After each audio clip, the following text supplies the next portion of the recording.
యెహోవా నీ నామము ఎంతో బలమైనది, ఎంతో ఘనమైనది, ఎంతో ఘనమైనది. వాక్యాన్ని ధ్యానించుకుందాం. कुछ समय हम परमेश्वर के वचनों का ध्यान करेंगे. ఏదైనా వాక్య ధ్యానం కొరకు आज के वचनों के लिए ఆదికాండము उत्पत्ति 47వ అధ్యాయం इसका 47वां अध्याय 7వ వచనం నుండి 9వ వచనం వరకు మనం చదువుకుందాం. 7वें वचन से लेकर 9वें वचन तक हम पढ़ेंगे. तब यूसुफ ने अपने पिता याकूब को ले आकर फिरौन के सम्मुख खड़ा किया और याकूब ने फिरौन को आशीर्वाद दिया. तब फिरौन ने याकूब से पूछा, तेरी आयु कितने दिन की हुई है? याकूब ने फिरौन से कहा, मैं 130 वर्ष परदेशी होकर अपना जीवन बिता चुका हूँ. मेरे जीवन के दिन थोड़े और दुख से भरे हुए भी थे. और హల్లెలూయా. हालेलुया. మనం చదువుకున్న ఈ వచన భాగంలో हमने जिन वचनों के बारे में पढ़ा है, యాకోబుకి ఫరోకి మధ్య జరిగినటువంటి ఒక సంభాషణ ఉంది.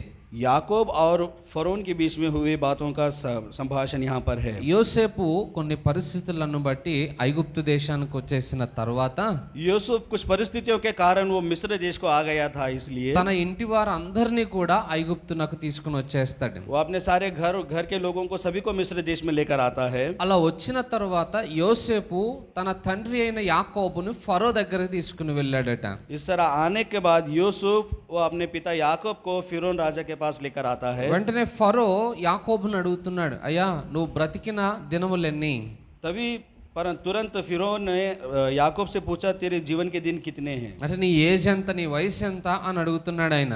तेरी आयु, तेरी उम्र कितनी है, वो ऐसा पूछ रहा है. సహజంగా ఎవరైనా మన గురించి మీకు ఎన్ని సంవత్సరాలు అని అడిగితే ఒక నెంబర్ చెప్పేస్తాం మనం. साधारण रीति से अगर कोई हमारी उम्र पूछेगा तो हम उसे एक नंबर बताएंगे. కానీ యాకోబు అంటున్నాడు, लेकिन याकूब ये कहता है, నేను యాత్ర చేసిన దినములు 130 అన్న మాట ఉంది అక్కడ. तो याकूब ने ऐसा कहा, मैं 130 वर्ष परदेशी होकर अपना जीवन बिता चुका हूँ. సో మనకి హిందీ బైబిల్లో పరదేశి అన్న మాట ఉంటుంది. हमारे हिंदी बाइबल में परदेशी लिखा हुआ అదే है. తెలుగులో నేను యాత్ర చేసిన వాడను అని ఉంటుంది और అన్నమాట. तेलुगु में मेरी यात्रा ऐसा लिखा हुआ है. అంటే యాకోబు భూమి మీద బ్రతికినంత కాలము ఒక యాత్రికునిగా బ్రతికాడట. यानी कि याकूब यहाँ इस संसार में जितने दिन वो जिया, वो एक यात्री के समान जिया. సో యాత్రికుని యొక్క స్వభావం ఏంటి? यात्री का स्वभाव क्या होता है? నేను ఈ ప్రాంతస్తుని కాదు కాబట్టి నేను ఇక్కడ ఉండను అనే ఆలోచన చాలా మందికి ఉంటుంది. मैं इस जगह का नहीं हूँ, मैं यहाँ पर नहीं रहता, ऐसा विचार बहुत लोगों को रहता है. యాకోబు యొక్క ఉద్దేశం కూడా అదే. याकूब का उद्देश्य भी यही था. నేను పరదేశిని కాబట్టి ఈ భూమికి సంబంధించిన వాడను मैं కాదు. परदेशी हूँ, मैं इस संसार का नहीं हूँ. అంటే తన యొక్క ఉద్దేశమును, తాను జీవించిన విధానాన్ని ఫరోకు తెలియజేస్తా ఉన్నాడు. उसका उद्देश्य और उसने किस प्रकार से जीवन जिया उसका उन्हें बता रहा था. ఈరోజు ఇక్కడున్న మనం కూడా క్రీస్తుని వెంబడిస్తున్న వారం అందరము కూడా యాత్రికులమే ఈ భూమి మీద. और यहाँ पर बैठे हुए हम सभी लोग जो कोई भी यीशु मसीह के पीछे चलते हैं, हम सभी लोग यात्री है इस संसार में. భక్తులు అలాగే బ్రతికారు.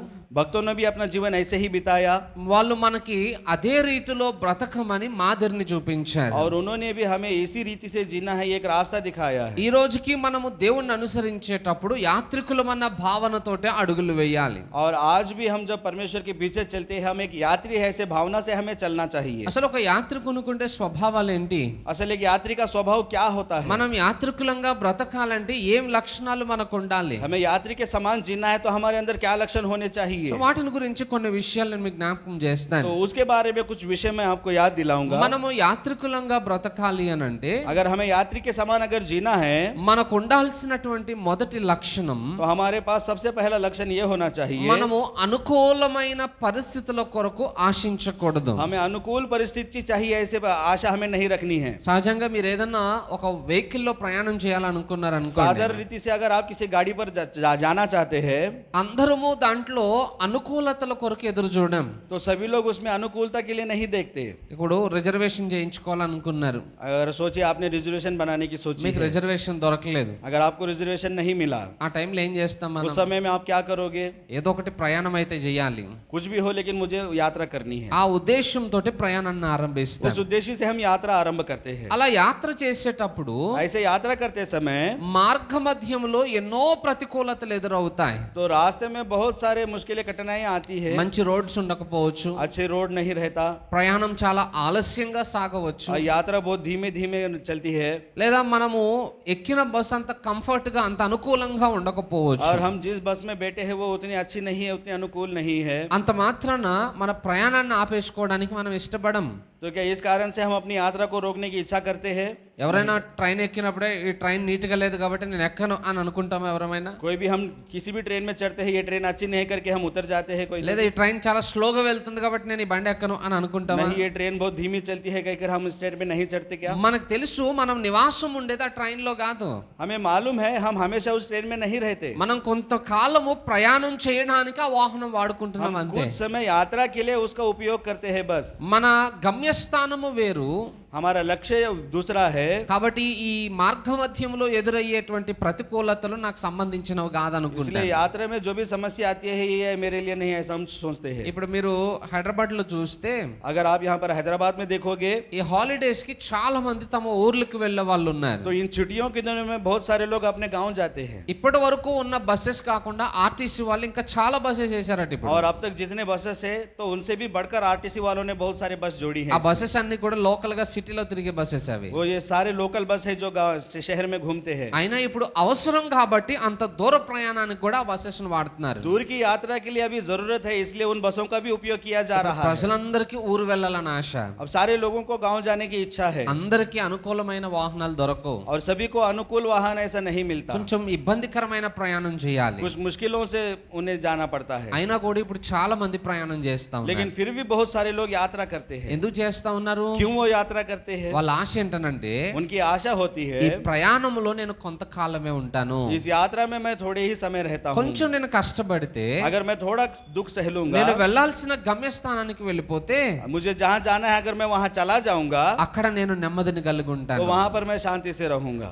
ఆ విధమైన ఆలోచనతోటి వారు ప్రయాణాలు చేస్తా ఉన్నారు. ऐसे विचार से वो यात्रा करते रहते हैं। ఆత్మీయ జీవితంలో కూడా మనకు అదే మనస్తత్వం ఉండాలి. आत्मीय जीवन में भी हमारा स्वभाव ऐसे होना चाहिए। క్రీస్తుని వెంబడించేటువంటి ఈ సమయంలో यीशु मसीह के पीछे चलने के इस समय में ఈ యాత్ర అంత అనుకూలంగా అనిపించకపోవచ్చు. ये यात्रा उतनी सुखद नहीं दिखेगी हमें। ఎన్నో కష్టముల గుండా నడిపించబడాలి, बहुत सारे मुश्किलों से हमें चलना है, ఎన్నో ఇబ్బందులను మనం बहुत ఎదుర్కోవాలి, सारे परेशानियों का हमें सामना करना है, ఎన్నో ఆటంకాలు మనకు ఎదురవుతాయి. कई आतंकों का हमें सामना करना है। ఇవన్నీ కూడా మన మీద ప్రభావాన్ని చూపిస్తాయి. ये सभी मिलकर हमारे ऊपर प्रभाव दिखाते हैं। అయినా కూడా మన యాత్ర ఆగిపోకుండా మనం చూసుకోవాలి. फिर भी हमारी यात्रा ना रुके ऐसा हमें देखना మనం है। ఎప్పుడు కూడా కంఫర్ట్ ని బాగా కోరుకుంటాం. हम कभी भी अच्छा सुखदायी चाहते हैं। అంటే నాకు ఒక మంచి వెహికల్ కావాలి, मुझे एक अच्छी गाड़ी मिले, ప్రయాణం చాలా క్షేమంగా సుఖవంతంగా ఉండాలి, मेरी यात्रा क्षेम और सुख से भरी हो, ఈ విధమైన ఆలోచనలు మనకు ఉంటాయి. ऐसे विचार हमारे अंदर होते हैं। అయితే ఆ జీవిత విధానంలో కూడా అలాగే ఆలోచన చేస్తాం. तो हमारे जीवन के विधान में भी हम ऐसा ही विचार करते हैं। మన ఆలోచన ఏంటంటే జీవితంలో అసలు కష్టాలు ఉండకూడదు, हमारा विचार ऐसा होता है कि मेरे जीवन में कोई कष्ट ही ना हो, ఎప్పుడూ సమాధానంగానే ఉండాలి, हमेशा मैं शांति से रहूं, సౌఖ్యంగానే ఉండాలి, सुख से रहूं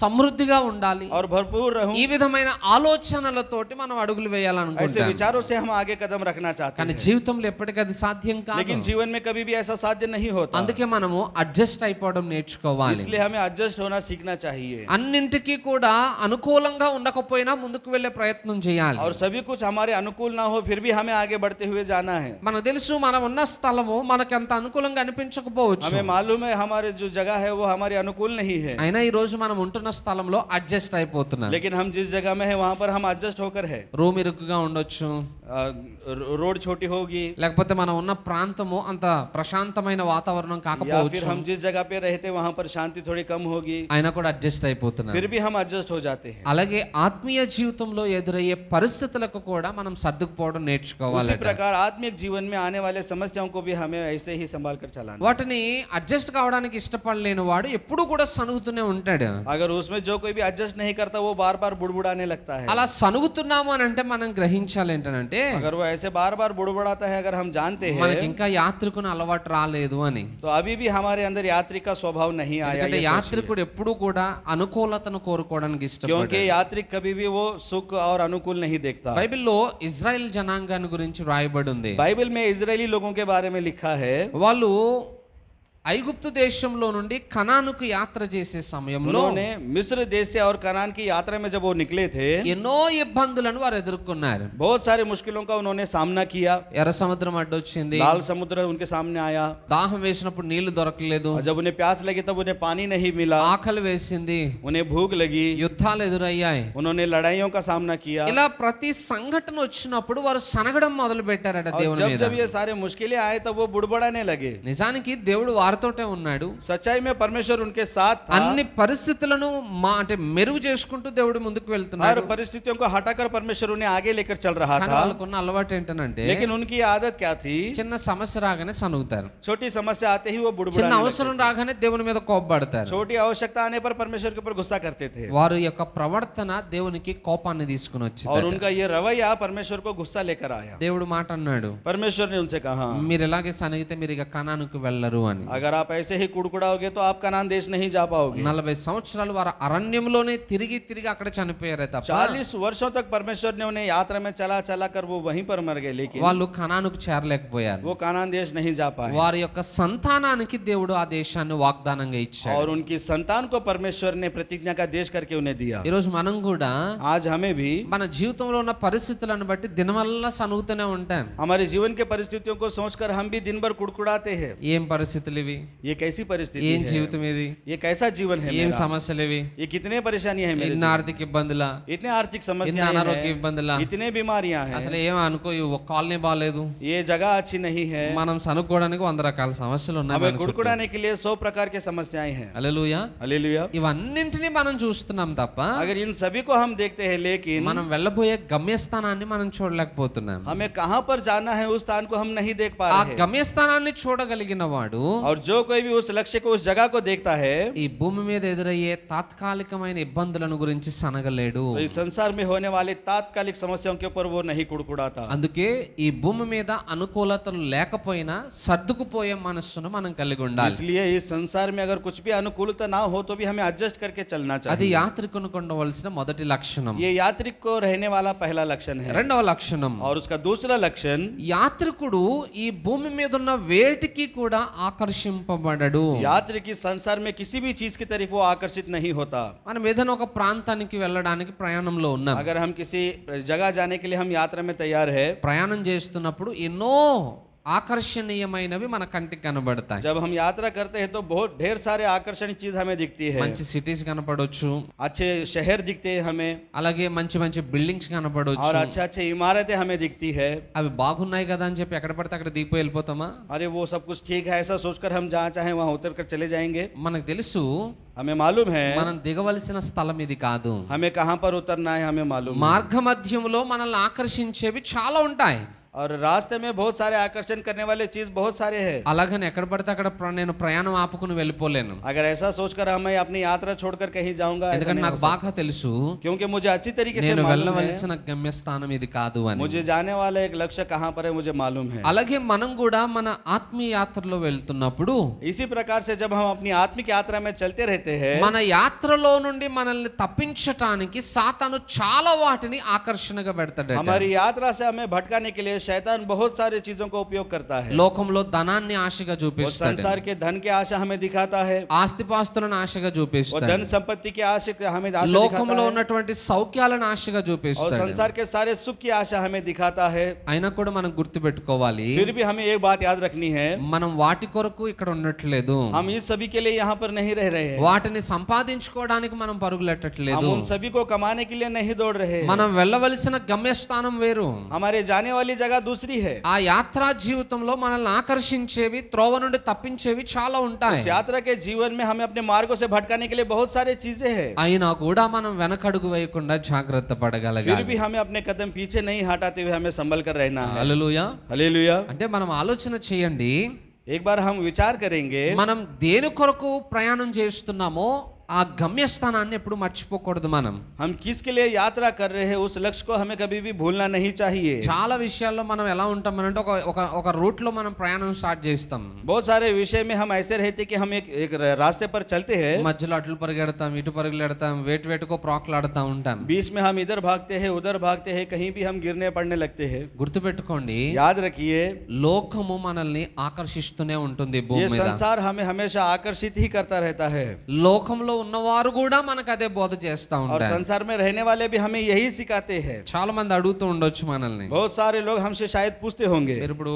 మీ ప్రాంతం నుండి ఈ ప్రాంతానికి వచ్చేసారు కదా, अभी आप लोग अपनी जगह छोड़कर आप इस प्रांत में आए हैं, కొన్ని సంవత్సరాలు అయిన తర్వాత कुछ सालों के बाद మీ ప్రాంతస్తులు మిమ్మల్ని అడుగుతుండొచ్చు, आपके प्रांत में रहने वाले लोग आपसे पूछेंगे, హైదరాబాద్ వెళ్ళారు కదా, ఏం సంపాదించారు, आप हैदराबाद गए थे आपने क्या कमाया, ఎంత కూడబెట్టారు, कितने आपने जमा किया, ఇలాంటి ప్రశ్నలు అడుగుతారు. ऐसा प्रश्न वो आपसे पूछेंगे. అంతేకాదు उतना ही नहीं, చాలా మంది మనం యేసుక్రీస్తుని నమ్ముకున్నందుకు కూడా అడుగుతారు. और कुछ सारे लोग हम यीशु मसीह के पीछे चलते हैं इस कारण से भी वो पूछेंगे, యేసయ్య నమ్ముకున్నారు కదా, ఏం దొరికింది మీకు, आपने यीशु मसीह पर विश्वास किया आपको क्या मिला, యేసయ్య మీకు ఏమి ఇచ్చాడు, यीशु मसीह ने आपको क्या दिया. ఇలాంటి ప్రశ్నలు కూడా వస్తాయి. ऐसे प्रश्न भी आपके सामने आएंगे. అలాంటి టైంలో మనకు అనిపిస్తుంది ఏంటనంటే, ऐसे समय में हमें ऐसा लगेगा, ఇక దేవుడు అనుకుని ఏమి సంపాదించకపోతే అందరి మధ్యలో పరువు పోతుందేమో. अरे मैं परमेश्वर परमेश्वर कह के लोगों के बीच में कुछ नहीं कमाऊंगा तो मेरी इज्जत चले ఇప్పుడు जाएगी. నేను ఏమైనా సంపాదించి మా ఊరోళ్ళకి చూపియాలి, तो मुझे कुछ ना कुछ कमा के अपने गांव वालों को दिखाना है, నేను ఏదైనా కూడబెట్టి మా వాళ్ళకి చూపియాలి, मैं कुछ जमा करके अपने गांव वालों को दिखाऊंगा. ఊరికి వెళ్ళేటప్పటికి నేనేంటో మా వాళ్ళకి తెలియాలి. जब मैं गांव जाऊंगा तो मैं क्या हूं उन्हें मालूम होना ఈ चाहिए. విధమైన ఆలోచన మనకు వచ్చేస్తుంది. ऐसे प्रकार के विचार हमारे अंदर आते हैं. గుర్తుపెట్టుకోండి,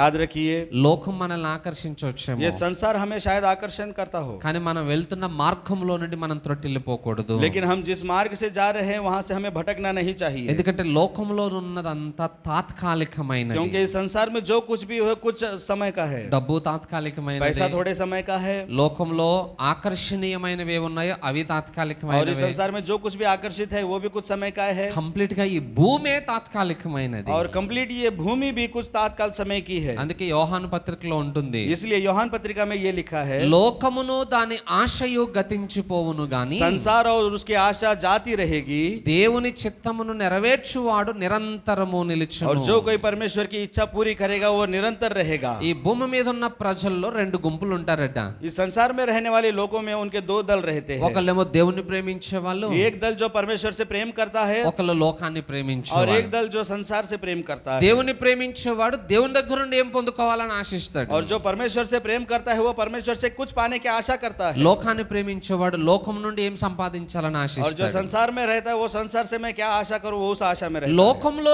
ఏవేవి సంపాదిస్తామో और संसार में हम जो कुछ भी कमाते हैं అవన్నీ లోకంతో పాటే పోతాయి. वो सब कुछ इस संसार के साथ ही चला जाएगा. కానీ దేవుని దగ్గర నుండి సంపాదించిన వాడు लेकिन जो हम परमेश्वर की तरफ से कमाएंगे నిరంతరము దాన్ని वो కాపాడుకోగలుగుతాడు. सदा सर्वदा उसे संभाल कर रखेगा. హల్లెలూయా. हालेलुया. సో ఈ రోజు మనం లోకం వైపుకి ఆకర్షింపబడతా ఉన్నాం. और आज इस समय में हम सब लोग संसार की तरफ आकर्षित हो रहे हैं. మనం లోకంలో జీవించడానికి కాదు ఉన్నది, हम इस संसार में जीने के लिए नहीं है, దేవుని రాజ్యంలో స్వాస్థ్యాన్ని పొందడానికి हम ఉన్నాం. परमेश्वर के राज्य में उस जगह को पाने के लिए. మనం యాత్ర చేసిన ప్రతిసారి हम जब भी यात्रा करते हैं ఏవేవి మనల్ని ఆకర్షిస్తున్నా और जो कुछ भी हमें आकर्षित करे వాటన్నిటిని పక్కన పెట్టి మనం ముందుకు వెళ్ళడం మనం उन నేర్చుకోవాలి. सभी को हमें बाजू में रखे हमें केवल आगे ही बढ़ना है. దీనిని గురించి భక్తుడైనటువంటి పౌలు గారు ఒక మాట అంటాడు. और इसी के विषय में पौलुस भक्त ने एक बात कही है. గలతీ పత్రిక गलातियों की पुस्तक 6వ అధ్యాయం इसका 6वां अध्याय 14వ వచనాన్ని చూడండి. और उसके 14वें वचन को हम पढ़ेंगे.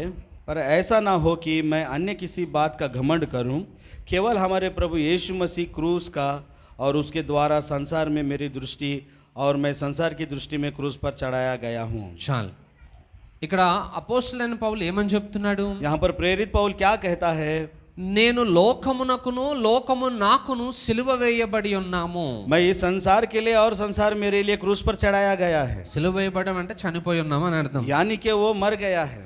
పౌలు దృష్టిలో पौलुस की नजर में లోకం అంతా చనిపోయింది. ये संसार पूरा मर गया है లోకం దృష్టిలో और संसार के दृष्टि में పౌలు చనిపోయి ఉన్నాడు. पौलुस मर गया है। అంటే పౌలు ఆశ ఏంటనంటే, यानी कि पौल की आशा क्या है? నేను చనిపోయాను కాబట్టి ఇక లోకంలో నన్ను ఏది ఆకర్షించదు. मैं मर गया हूँ इसलिए संसार की कोई भी आकर्षित चीज मुझे आकर्षण नहीं कर सकती। చనిపోయిన డెడ్ బాడీ ముందు ఒక మంచి సాంగ్ వేసారు అనుకోండి మీరు, సినిమా పాట. आपको ये मरे हुए व्यक्ति के लाश के सामने एक फिल्म का गीत लगाइए, అది లేచి ఏమైనా డాన్స్ చేస్తుందా? क्या वो उठकर नाच सकेगा?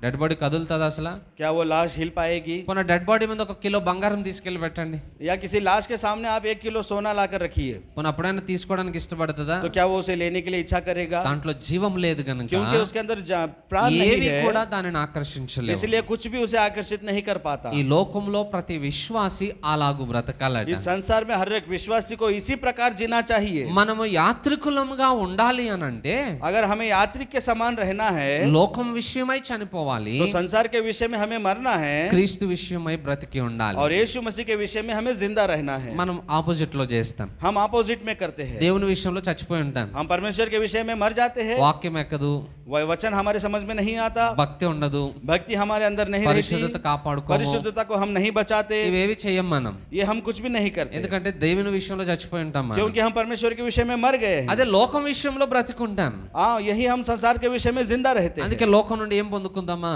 इसलिए हम संसार से क्या पाए, ఏమి సంపాదిద్దామా, उससे हम क्या कमाए, ఏమి వెనకాల వేసుకుందామా हम అని अपने पीछे ఆలోచిస్తాం. क्या छोड़कर जाए। కానీ పౌలు యొక్క మనస్తత్వం మనకు కూడా రావాలి. लेकिन पौल उसका विचार, उसका मन तत्व भी हमारे अंदर आना चाहिए, అప్పుడే మనం యాత్రికులంగా బ్రతకగలుగుతాం. तभी हम यात्री के समान जी पाएंगे। లోకంలో జీవించే వాళ్ళందరినీ చూడగానే మనము అలా బ్రతకాలనిపిస్తుంది. संसार में जीने वाले हर एक व्यक्ति को देखकर हमें भी लगता है कि मैं ऐसा जीऊं। వాళ్ళని చూడండి ఎంత బంగ్లా కట్టుకున్నారు, उन्हें देखिए उन्होंने कितने बड़े इमारत बांधी है, వాళ్ళని చూడండి కార్లో తిరుగుతున్నారు, उन्हें देखिए वो कार में घूम रहे వాళ్ళని हैं, చూడండి ఎంత బంగారం వేసుకున్నారు. उन्हें देखिए उन्होंने कितना सोना पहना है। వాళ్ళందరూ లోకాన్ని ఆశించిన వారు కాబట్టి అవే ఉంటాయి వాళ్ళ దగ్గర. वो सारे लोग संसार की आशा करते हैं, उनके पास सब कुछ रहता है, కానీ అంతకంటే విలువైన దాన్ని దేవుడు నీకు అనుగ్రహించాడు. लेकिन उससे भी बहुमूल्य परमेश्वर ने आपको दिया है। హల్లెలూయా. हालेलुया। ఎందుకంటే మనం వెళ్ళే గమ్యస్థానం వేరు. लेकिन क्योंकि हमें जाने की हमारी जगह दूसरी है। మీకు ఆల్రెడీ ఇంతకు ముందు కూడా చెప్పినట్టు నాకు గుర్తు.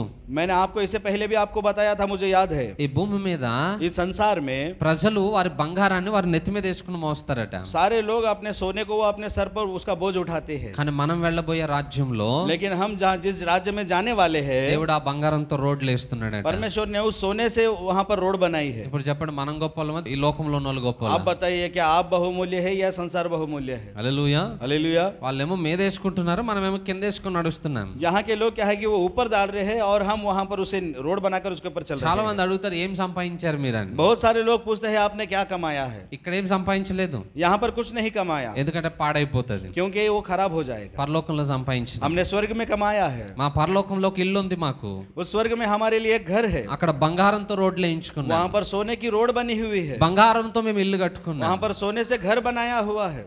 ఇక్కడ ఏం లేదు మాకు, यहाँ पर कुछ भी नहीं है అంతా हमारे लिए। అక్కడనే దాచినాం. हमारा सब कुछ वहाँ पर जमा है। చెప్పగలుగుతామా మాట? क्या हम ये बात कह पाते हैं? మనం చాలా సార్లు బాధపడుతూ ఉంటాం, हम बहुत बार दुख से उठाते हैं। ఏసై నమ్ముకున్నది నాకు ఏం లేదు, मैंने यीशु मसीह पर विश्वास किया, मेरे पास कुछ కనీసం ఒక नहीं, ఉంగరం కూడా లేదు, मेरे पास एक अंगूठी भी नहीं, ఒక చైన్ కూడా లేదు. मेरे पास एक चेन भी नहीं है। ఎంత బాధనో. ये कितनी मुश्किल की बात है। ఇక్కడ ఒకటే రెండే ఉంటాయి, यहाँ पर एक ही दो रहते हैं, కానీ అక్కడ ఇంకా రోడ్లే ఉన్నాయి మనకి. लेकिन वहाँ पर रोड ही है हमारे అక్కడికి लिए। వెళ్దామా ఇక్కడనే ఉందామా? क्या हम वहाँ पर जाएं या यहीं पर रहे? హల్లెలూయా. हालेलुया। చాలాసార్లు ఆ గమ్యాన్ని మనం మర్చిపోతే ఈ లోకమే విలువైనది అనిపిస్తుంది. बहुत बार अगर हम उस जगह को भूल जाएंगे तो ये संसार हमें बहुत बहुमूल्य दिखता है। కానీ మనం వెళ్ళబోయే ఆ గమ్యస్థానం మన కన్నుల ఎదుట గుర్తుగా ఉంటే लेकिन हम जिस जगह पर जाने वाले हैं वो हमेशा हमारी नजर के सामने रहेगा, ఈ లోకం ఎందుకు పనికిరానిది तो ये అనిపిస్తుంది. संसार कुछ भी काम का नहीं आएगा। నెక్స్ట్ మూడో విషయం, और तीसरी बात, యాత్రికుడిగా ఉన్నవాడు जो यात्रिक है సంపాదన కొరకు ఎప్పుడు కూడా ప్రాకులాడడు. वो कभी भी कमाई के लिए आगे नहीं बढ़ता, అంటే దేనికి ఆకర్షింపబడడు, वो किसी के आकर्षण में नहीं आता సంపాదన కొరకు కూడా ప్రాకులాడడు. और कमाने के लिए भी नहीं ఈ गिड़गिड़ाता। భూమి మీద మనం పేదవాళ్ళమే, इस संसार में हम लोग गरीब ही है, కానీ అదే మనకి ధన్యం. लेकिन वही हमारे लिए धन्य की बात है। యేసుక్రీస్తు ఒక మాట అంటాడు, यीशु मसीह ने एक बात कही है, నీ ఆస్తి ఎక్కడ ఉంటుందో तेरी संपत्ति जहाँ रहेगी నీ హృదయం కూడా అక్కడే ఉంటుంది. तेरा मन भी वहीं रहेगा। అబ్రహాము అనే భక్తుని గురించి రాయబడింది బైబిల్లో. अब्राहम नाम के एक भक्त के बारे में बाइबल में लिखा ఆ है। టైంలోనే అబ్రహాము పరలోకం గురించిన ఆశతోటి ఎప్పుడు పైననే దృష్టి పెట్టేవాడట. उसी समय में अब्राहम वो स्वर्ग की आशा करके वो वही काल में ఎందుకంటే आशा से रहता था, ఆయన తెలుసు क्योंकि उसे मालूम है నా ఆస్తి అంతా అక్కడనే ఉంది అని. मेरी सारी संपत्ति वहां पर है। మనమేమో కింద చూస్తాం, పైకి చూడం. और हम लोग नीचे देखते हैं, ऊपर नहीं देख पाते, ఎందుకు? మన ఆస్తి అంతా ఇక్కడ ఉంది కాబట్టి. क्योंकि हमारी संपत्ति यहीं पर है అవునా? ना? ఇప్పుడు ఇంటి దగ్గర 1 లక్ష రూపాయలు పెట్టి మీరు చర్చ్కి వచ్చారు అనుకోండి, अगर आप लोग अपने घर में 1 लाख रुपए रखकर यहाँ चर्च आए हैं, మీ सोचिए మనసు ఇక్కడ ఉంటుందా ఇంటికాడ ఉంటుందా? तो क्या आपका मन यहाँ रहेगा या घर पर रहेगा? ఇంటికాడే ఉంటది, घर पर ही रहेगा, ఎందుకంటే డబ్బు అంతా అక్కడే ఉంది కదా. क्योंकि सारा पैसा वहीं पर है। అదే ఇంట్లో 1 రూపాయి కూడా లేదనుకోండి, अगर वही सोचिए घर में 1 रुपए भी नहीं है, మన మనసు ఇక్కడ ఉంటది तो అన్నమాట. हमारा मन यहाँ रहेगा। అదే డబ్బు మనం పరలోకంలో సంపాదించుకున్నాం అనుకోండి, अगर वही पैसा हम स्वर्ग में कमाएंगे, అప్పుడు మన మనసు ఎక్కడ ఉంటది? तब हमारा मन कहाँ रहेगा? పరలోకంలో ఉంటుంది. स्वर्ग में रहेगा। అందుకే దేవుని ఆశ ఏంటనంటే, इसलिए परमेश्वर की आशा ये है, ఈ భూమి మీద మీరు వేటిని సంపాదించుకోకండి, इस संसार में आप लोग कुछ भी मत कमाइए, అవి దొంగిలించబడవచ్చు, वो चुराया जाएगा, లేదా అవి తుప్పు పట్టి या పాడైపోవచ్చు. फिर वो जंग लगकर खराब हो जाएगा। అందుకే పరలోకమందు మీరు సంపాదించుకోండి, इसलिए आपको केवल स्वर्ग में कमाना है, అవి దొంగిలించబడవు, वहां पर चुराया नहीं అవి जाएगा పాడైపోవు. और वो खराब नहीं నేను होगा। అడుగుతున్నాను ఇక్కడ ఉన్న వారిని, मैं आपसे पूछता हूँ यहाँ पर बैठे हुए व्यक्तियों ఇన్ని से, సంవత్సరాల మన భక్తి జీవితంలో इतने वर्ष हमारे भक्ति के जीवन में పరలోకంలో ఏమైనా సంపాదించామా? क्या हमने स्वर्ग में कुछ कमाया है? హల్లెలూయా. हालेलुया। క్వశ్చన్ మార్క్ లో ఉన్నాం. क्वेश्चन मार्क में है हम लोग। అసలు అక్కడ స్థలమైనా రెడీ అయిందా లేదా? क्या वहाँ पर हमारे लिए जगह तैयार है? మన పేరు మీద కన్స్ట్రక్షన్ స్టార్ట్ అయిందా क्या లేదా? हमारे नाम पे वहाँ पर कुछ बांधने वाला चीज है? ఇంకా క్వశ్చన్ మార్క్ తోటే ఉన్నా. अभी भी हम क्वेश्चन मार्क से है। సో మనం ఒక ధైర్యం రావాలి, हमारे अंदर एक धैर्य आना चाहिए, పరలోకంలో నాకు స్వాస్థ్యం ఉంది అని. स्वर्ग में मेरे लिए कमाई है। అందుకే యాత్రికుడిగా మనం బ్రతికితే, इसलिए अगर हम यात्री के समान जिएंगे, ప్రతి యాత్రికుడు కూడా వారి గమ్యస్థానంలోనే వారి ఆస్తిని సంపాదించుకునే ప్రయత్నం हर एक చేస్తారు. यात्री अपने ही जगह पर वो उसे कमाने के लिए वो प्रयत्न करेगा। చాలా మంది వేరే వేరే ప్రాంతాల నుండి హైదరాబాద్కు వచ్చిన వాళ్ళు ఉన్నారు. बहुत सारे लोग अनेक अनेक जगहों से हैदराबाद आते हैं। చాలా మంది నాతో అంటూ ఉంటారు ఏంటంటే, बहुत सारे लोग पास्टर साहब से पूछते हैं, అయ్యా కొన్ని రోజులు ఇక్కడ సంపాదించుకుని मैं कुछ दिन यहाँ पर रहकर कमाऊंगा, మా ఊరికి వెళ్ళిపోయి అక్కడ ఒక ఇల్లు కట్టుకోవాలని ఆశ నాకు అంట. मैं अपने गांव जाकर वहां पर मैं अपना घर बनाना चाहता हूँ, ऐसी मेरी आशा है। ఎందుకు ఇక్కడే కట్టుకోవచ్చు కదా? क्यों आप यहाँ पर भी बना सकते हैं? లేదంటే మా సొంత ఊరు అది, नहीं नहीं, मेरी जन्मभूमि మా है, వాళ్ళందరూ అక్కడనే ఉన్నారు. मेरे सारे लोग वहां पर है, కాబట్టి ఎప్పటికైనా మేము కూడా అక్కడికి వెళ్ళవలసింది. इसलिए कभी ना कभी हमें वहां पर जाना है। మరి మనకు ఆలోచన ఉందా? तो क्या ऐसे हमारा विचार है? మనది ఊరా? क्या ये हमारा गांव है? మనది భూమా? क्या ये हमारी जमीन है? మనది పరలోకం.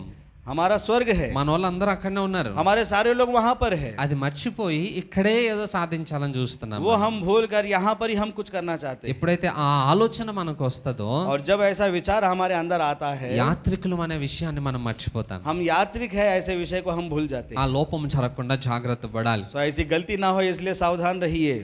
నెక్స్ట్ 4వ విషయం, और चौथी बात मैं आपको बताता हूँ, మనం యాత్రికునిగా బ్రతకాలి అని అంటే, अगर हमें यात्रिक के समान जीना है, మనం వెళ్ళవలసిన గమ్యస్థానానికి మార్గమును తెలుసుకున్న వారమై ఉండాలి. और हमें जिस जगह जाना है वहाँ का रास्ता हमें मालूम होना चाहिए। దారి తెలియకపోతే వెళ్ళలేం. अगर रास्ता नहीं मालूम रहेगा तो हम नहीं जा पाएंगे। దారి తెలిస్తేనే మనం ముందుకు ప్రయాణం अगर చేయగలుగుతాం. रास्ता मालूम है तभी हम आगे यात्रा कर पाएंगे। చాలా మందికి రూట్ తెలియదు.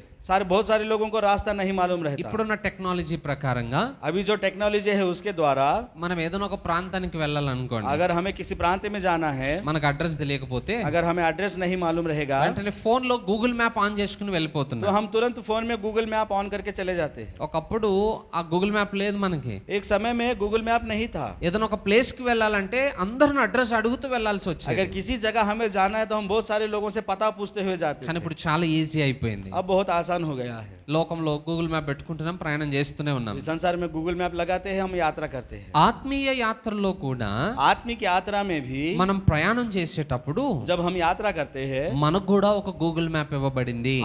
हमारे लिए भी एक गूगल मैप दिया गया है। ప్రతిరోజు ఆ మ్యాప్ ని చెక్ చేసుకుంటూ మనం ప్రయాణం हर కొనసాగించాలి. दिन उस मैप को हमें चेक करते हुए अपनी यात्रा करनी है। ఆ మ్యాపే దేవుని వాక్యం. और वही मैप परमेश्वर का वचन है। ఎందుకంటే దేవుని వాక్యంలో क्योंकि परमेश्वर के वचन में మనం ఎలా జీవించాలో అన్ని విషయాలు ఇందులో రాయబడ్డాయి. हमें किस प्रकार जीवन जीना है, हर एक बात इसमें लिखी हुई है। ఎలా నడవాలో మనకి రాయబడ్డాయి. हमें किस प्रकार चलना है यहाँ पर लिखा ఏ गया है। స్థానానికి మనం చేరుకోవాలో రాయబడింది. हमें किस जगह पर जाना है यहाँ पर लिखा गया है। ప్రతిరోజు ఆ వాక్యముతోటి మన యాత్రను సరి చేసుకుంటూ ఉండాలి. हर दिन इन वचनों के अनुसार हमें अपनी यात्रा को ठीक करना है। చాలా మందికి గూగుల్ మ్యాప్ వాడే అలవాటు లేదు. बहुत सारे लोगों को गूगल मैप यूज करने की आदत नहीं మనం है। బైబిల్ చదవం ప్రతిరోజు, हम बाइबल नहीं पढ़ते हर दिन, అవునా? చదువుతున్నారా? है ना? पढ़ते हैं आप लोग? ప్రతిరోజు వాక్యాన్ని చదివేవాడు हर दिन जो वचनों को पढ़ता है త్రోవ తప్పిపోడు. वो कभी भी रास्ता नहीं भटकता। మనకు గుర్తొస్తే చదువుతాం, లేకపోతే లేదు. हमें जब याद आएगी तब हम पढ़ेंगे, नहीं तो नहीं पढ़ेंगे। అందుకే చాలా దూరం వెళ్ళిపోయిన తర్వాత అప్పుడెప్పుడో చదివి రాంగ్ రూట్ అని తెలిసి మళ్ళీ వెనక్కి వస్తాం. और बहुत दूर जाने के बाद कभी कभी हम पढ़ते हैं तब हमें लक्ष्य याद आता है, फिर पीछे आते हैं।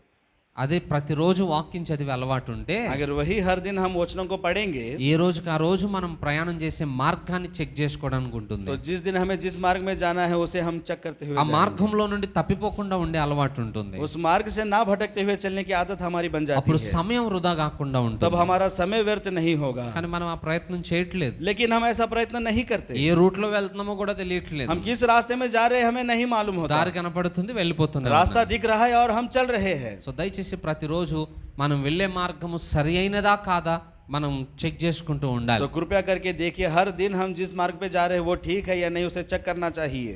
లాస్ట్ గా ఒక విషయం, और आखिरी में एक बात बोलूंगा, ప్రయాణం చేయాలి, यात्रा करनी है అయితే అప్పుడప్పుడు బండి సర్వీసింగ్ కూడా చేయాలి. और तभी तभी हमें गाड़ी सर्विस भी करनी है। మనకి ఏదైనా వెహికల్ ఉందనుకోండి, अगर हमारे पास कोई गाड़ी है వెళ్తుంది కదా అని చెప్పి ప్రయాణం చేస్తే కుదరదు. वो चल रही है ऐसा सोचकर हम चलते जाएंगे तो नहीं चलेगा। ఇన్ని కిలోమీటర్లని పూర్తి అయిపోయిన తర్వాత దాన్ని సర్వీసింగ్ కి ఇవ్వాలి. वो इतने किलोमीटर चलने के बाद उसे सर्विसिंग के लिए देना होगा। చాలా మందికి బండి సర్వీసింగ్ చేయడం రాదు. और वो कई लोगों को गाड़ी सर्विसिंग करना नहीं आता। బండి నడుస్తుంది కదా నడవని అంటాం. वो गाड़ी चल रही है ना उसे चलने दो ऐसा करते हैं। లాస్ట్ గా బండి పాడైపోయి మూలన పడుతుంది और आखिर में वो गाड़ी खराब होकर एक कोने में गिर जाती అదే है। టైం టు టైం సర్వీస్ చేయించాం అనుకోండి, अगर उसे समय पर समय आप उसे सर्विसिंग देते బండి रहोगे పాడు కాకుండా ఉంటుంది, गाड़ी खराब नहीं होगी ప్రయాణం ఆగిపోకుండా और ఉంటుంది. आपकी यात्रा कभी भी नहीं रुकेगी। అలాగే మన ఆత్మీయ యాత్రలో కూడా इसी प्रकार हमारे आत्मिक यात्रा में भी మనల్ని మనం అప్పుడప్పుడు సర్వీసింగ్ చేసుకోవడం నేర్చుకోవాలి. हमें अपने आप को तभी तभी सर्विसिंग करना होगा। ప్రతి దినము మనల్ని మనం చెక్ చేసుకుంటూ और ఉన్నట్టుగానే हर दिन हमें अपने आप की चेकिंग करनी होगी। ప్రతి నెల మనం సర్వీసింగ్ చేసుకోవాలి. हर महीना हमें सर्विसिंग करना है। సర్వీసింగ్ అంటే ఏంటి?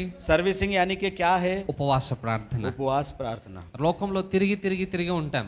हम संसार में घूम घूम के रहते हैं, అనవసరమైనవి ఎన్నో మన జీవితంలోకి వచ్చేస్తాయి. जिसकी आवश्यकता नहीं है वो बहुत सारी चीजें हमारे जीवन में आ जाती है। ఆ టైంలో ఒక రోజు ఉపవాసమును ఏర్పాటు చేసుకుని और उस समय में एक दिन आप उपवास के लिए तैयार దేవుని रहिए। సన్నిధిలో మనం సమయాన్ని గడపడం ద్వారా परमेश्वर के समीप जब हम अपना समय बिताते हैं మన భక్తి జీవితం పాడుగాకుండా ఉంటుంది. हमारा भक्ति का जीवन खराब नहीं होता, वो वैसे ही रहता है। మీరు ఎప్పుడైనా చెక్ చేసి చూడండి, आप कभी भी ऐसा चेक कर देखिए, బండిని సర్వీసింగ్ చేయించిన తర్వాత అది చాలా స్మూత్ గా డ్రైవ్ అవుతుంది. गाड़ी को सर्विसिंग कराने के बाद वो बहुत स्मूथली चलता है। అలాగే మనం ఉపవాసం ఉండి కాస్త మనం బలం పొందుకుంటే దేవుని దగ్గర और उसी प्रकार हम उपवास रहकर परमेश्वर से जब सामर्थ्य पाते हैं మరలా మన ఆత్మీయ జీవితం అద్భుతంగా సాగుతుంది. और फिर हमारा आत्मिक जीवन बहुत अद्भुत रीति से बढ़ता है। మనకేమో ఉపవాసం చేసే అలవాటు ఉండదు. और हमें क्या है कि उपवास करने की आदत नहीं। గుర్తుపెట్టుకోండి, याद रखिए ప్రతి నెల हर महीना కనీసం ఒక్క రోజైనా మీరు ఉపవాసం చేయడానికి ప్రయత్నం చేయండి. किसी एक दिन आप उपवास रहने का प्रयत्न कीजिए। వ్యక్తిగతంగా మీ ఇంట్లో మీరు ఉపవాసం ఉండండి. व्यक्तिगत आप अपने घर में उपवास रहिए। ఆ సమయంలో మీరు ప్రార్థనా గదిలో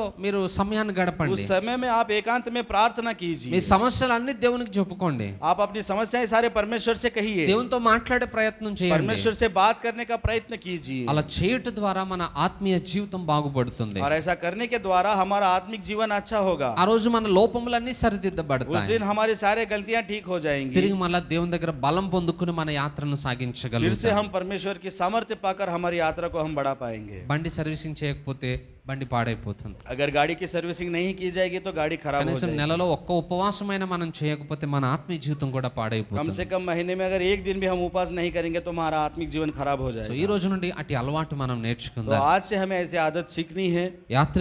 యాత్రికునిగా ఉండాలంటే ఈ 5 లక్షణాలు మనకు ఉండాలి. अगर हमें यात्रिक के समान रहना है तो ये 5 लक्षणों का हमें संभाल के रखना మళ్ళీ होगा। ఒకసారి గుర్తు చేస్తున్నాను. फिर से एक बार मैं आपको याद दिलाता हूँ, ప్రయాణంలో అన్ని అనుకూలంగా లేకపోయినా మనం సర్దుకుంటూ వెళ్ళిపోవాలి. यात्रा में सब कुछ हमारे अनुकूल ना हो फिर भी हमें एडजस्ट करके चलना है। మా ఆత్మీయ యాత్రలో ఈ లోకంలో వేటికి ఆకర్షింపబడకుండా జాగ్రత్త పడాలి. हमारे आत्मिक यात्रा में इस संसार में किसी भी चीज के ऊपर हमें आकर्षित नहीं होना है। మనం యాత్రికులంగా ఉండాలంటే ఈ భూమి మీద ఏదో సంపాదించాలని ఎప్పుడు ప్రాకులాడొద్దు. हमें यात्री की रहना है, इसलिए हमें संसार में कुछ भी कमाने के लिए नहीं दौड़ना है। అలాగే ప్రతిరోజు దేవుని వాక్యము చేత మన ప్రయాణాన్ని పరీక్షించుకుంటూ ఉండాలి. और प्रतिदिन परमेश्वर के वचनों के अनुसार हम हमारी यात्रा को चेक करना है। చివరిగా ఐదోది, और लास्ट में पांचवा, ఉపవాసము చేత మనల్ని మనం బలపరుచుకుంటూ ఉండాలి. उपवास के द्वारा हमें अपने आप को सामर्थ्य बनाना ఇవి है. మనం చేయగలిగితే अगर ये हम कर पाएंगे, మన జీవితాల్లో మనం యాత్రికులము అనే ఆ సూచనని మనం చూపించగలుగుతాం. हम अपने जीवन में मैं एक यात्री हूँ ऐसी सूचना हम दिखा पाएंगे. అప్పుడు మన గమ్యస్థానాన్ని మనం तब చేరుకోగలుగుతాం. हम अपने लक्ष्य तक पहुंच पाएंगे. మంచిది, కొద్ది మాటలు దేవుడు దీవించును గాక. अच्छी बात है, इन बातों को परमेश्वर आशीर्वादित करे. తల్ల వంచి కళ్ళు మూసుకుందాం, हम अपने सर को झुकाकर प्रार्थना करेंगे. ప్రార్థన చేసుకుందాం. प्रार्थना करेंगे. పరిశుద్ధుడా మా ప్రియ పరలోకపు తండ్రి, నీకు వందనాలు. परिशुद्ध स्वर्गीय पिता परमेश्वर आपका धन्यवाद करें. ఈరోజు నీ వాక్యం ద్వారా మాతో మాట్లాడినందుకు నీకు మహిమ చెల్లిస్తున్నాను. आज के वचनों के द्वारा आपने हमसे बातें की, हम आपकी महिमा करते हैं. ప్రభు, మేము విన్న మాటలు మా హృదయంలో ఫలింప చేయండి. परमेश्वर आपके सुने हुए वचनों को हमारे अंदर फलवंत करें. ఈ భూమి మీద ఉన్నంత కాలము యాత్రికులముగా జీవించే కృపను చూపండి. इस संसार में हम जब तक रहे एक यात्री के समान रहे, ऐसी कृपा दिखाएं. వేటి వైపుకు మేము ఆకర్షింపబడకుండా కాపాడండి. किसी भी और हम आकर्षित होकर ना जाए, ऐसी कृपा నీ दिखाएं. గమ్యస్థానాన్ని చేరుకునేంత వరకు వెనుదిరగకుండా మమ్మల్ని నడిపించండి. आपके लक्ष्य के मार्ग तक हम चले और कहीं पर भी ना मुड़े, ऐसी कृपा మా दिखाएं. అందరి జీవితాలలో ఈ మాటలను స్థిరపరిచి ఫలింప చేయమని हमारे सभी के जीवन में इन वचनों को स्थिर करके इसे फलवंत करें. యేసు నామములో ప్రార్థిస్తున్నాను తండ్రి. यीशु के नाम से हम प्रार्थना करते हैं पिता. ఆమేన్. आमीन.